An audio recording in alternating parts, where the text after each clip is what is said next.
اس کی بڑی اہمیت ہے، بڑی قوت ہے، اور وہ اعمال ہی انسان کو تکلیفوں سے نکالتے ہیں، وہ مصیبتوں سے نکالتے ہیں، پریشانیوں سے نکالتے ہیں، اور اعمال کی وجہ سے انسانوں کے اوپر مصیبتیں آتی ہیں۔ ظہر الفساد فی البر والبحر بما کسبت ایدی الناس، کہ خشکی اور تری میں جتنا فساد ہے نا، وہ انسانوں کے اپنے ہاتھوں کی کمائی ہے۔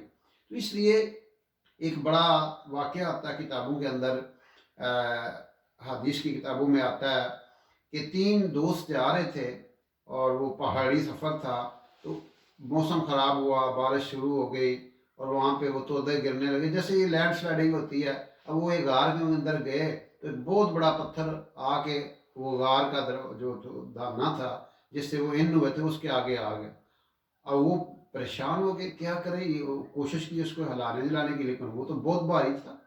اب وہ پریشان ہو گیا، اب تو ہماری جان گئی۔ تو انہوں نے کہا کیا کیا جائے؟ تو تینوں کہنے لگے کہ دعا کرنی چاہیے ہمیں اللہ تعالیٰ سے، اور اللہ تعالیٰ سے اپنے کسی نیک عمل کا جو ہے نا وہ ایک وسیلہ اللہ تعالیٰ سے مانگنا چاہیے کہ یا اللہ ہم نے یہ جو نیک عمل اس کی وجہ سے ہمیں مصیبت سے نکال۔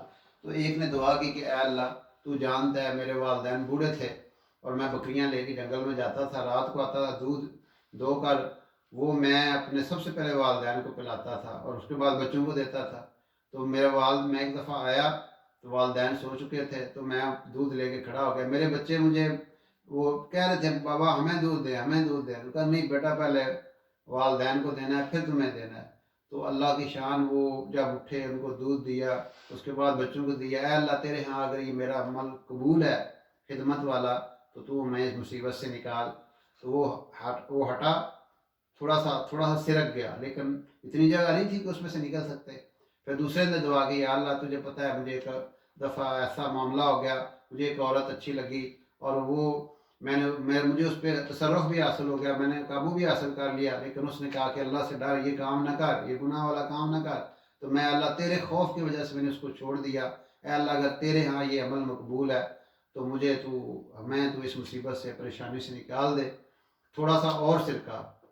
تو اب تیسرے کی باری تھی، تیسرے نے کہا اے اللہ تو جانتا ہے میں نے ایک دفعہ ایک مزدور دیہڑی پر رکھا، اور اس نے دیہڑی میرے ساتھ لگائی، میرا کام کیا، شام کو مزدوری کے موقع پہ لین دین کی وجہ سے کوئی روڑا پڑ گیا، اور رس کے چلا گیا، ناراض ہو کے چلا گیا۔ تو میں نے کیا کیا، اس کی جو مزدوری تھی، اس کی ایک ریوڑ بکری لی اور کچھ مویشی لے لیے، اور وہ ریوڑ آہستہ سا بڑھتا گیا حتیٰ کہ وہ بہت بڑا ریوڑ بن گیا۔ کئی سالوں بعد وہ دوبارہ اس نے جناب میں نے آپ کے ہاں مزدوری کی تھی، اور اس دن کوئی لڑائی جھگڑا ہو گیا تھا، تو مہربانی کریں میری جتنی مزدوری بنتی ہے وہ دے دیں، میں آپ سے پنڈی نہیں ڈالتا، کوئی لڑائی نہیں کرتا، جتنی بنتی من دیو۔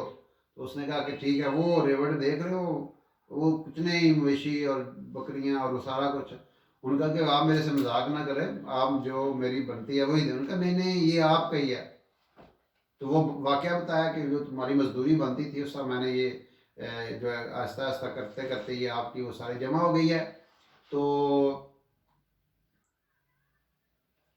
اس وجہ سے یہ تمہارا ریوارڈ ہے۔ وہ بڑا خوش ہوا اور مجھے دعائیں دیتا ہوا چلا گیا، اے اللہ اگر تیرے ہاں یہ عمل مقبول ہے تو میری جو ہے وہ میرے ساتھ میں اس مصیبت سے نکال۔ تو وہ جو پتھر تھا، وہ جو تودا تھا، وہ پیچھے ہوا، اور وہ تینوں خیر و عافیت سے نکل کر اپنی منزل کی طرف جو ہے وہ روانہ ہو گئے۔ تو گویا یہ واقعہ حدیث میں آتا ہے، یہ واقعہ یہ بتاتا ہے کہ اعمال سے نکلنے کی جو صورت ہے وہ کیا ہے، اللہ کی مدد جو آتی ہے وہ اعمال کے ساتھ آتی ہے، اخلاق کے ساتھ آتی ہے، اعمال کے ذریعے سے اللہ کی مدد حاصل کی جائے۔